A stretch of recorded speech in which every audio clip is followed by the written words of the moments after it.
On va s'attaquer dans cette vidéo à l'instrument manager et donc ajouter les instruments que l'on veut trader. Donc pour pouvoir ensuite ouvrir un DOM, un graphique, etc.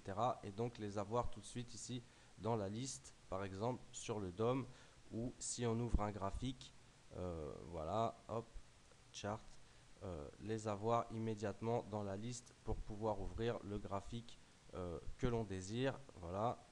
Euh, donc, on clique ici sur Tools, Instrument Manager. Vous avez ici une fenêtre qui s'ouvre avec une liste par défaut. Alors nous, on va en créer une comme ça.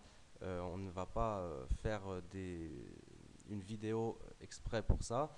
Donc on va créer une nouvelle liste puisque vous pouvez ensuite créer une liste indice, une liste taux, une liste devise, etc., etc. Donc on va créer une nouvelle liste qu'on va nommer test, euh, test ninja. Allez hop, nouvelle liste. Et donc ici, vous avez les instruments qui sont disponibles. Donc là, on est connecté, hein, on est connecté au flux Zenfire. Et donc, on va choisir dans la liste les instruments auxquels on a accès. Donc, vous retrouvez les contrats auxquels vous avez accès sur la page contrat spécification sur le site Mirus. Je rajouterai également sur le site la liste des contrats disponibles puisque je ne l'ai pas fait, je viens de m'en rendre compte. Donc on va ajouter, hein, par exemple moi je trade sur tous les taux, donc on va ajouter ici, vous voyez, le Bund, donc FGBL. Vous avez ici l'échange, donc quand vous êtes connecté, ça se met automatiquement, hein, l'échange et l'expiration. Vous avez juste ici à cliquer sur la flèche, vous retrouvez ici votre Bund. Donc on va en mettre qu'un, histoire, mais on peut en mettre plusieurs, hein, tiens, micro euro dollar, Globex, échéance 12-13, on l'ajoute et voilà. Voilà.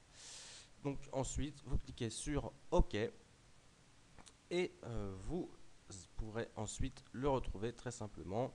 Donc en ouvrant votre graphique, vous choisissez Test Ninja et vous retrouvez ici votre Bund. Et voilà. Voilà. Donc c'est très simple, hein, très simple. Tools, Instrument Manager. Je vous rappelle que nous sommes connectés. Et vous insérez simplement en cliquant sur l'instrument et en l'ajoutant, voilà, à l'aide de la petite flèche ici. Donc ça je vais l'enlever, hop, tac. Et voilà, le tour est joué.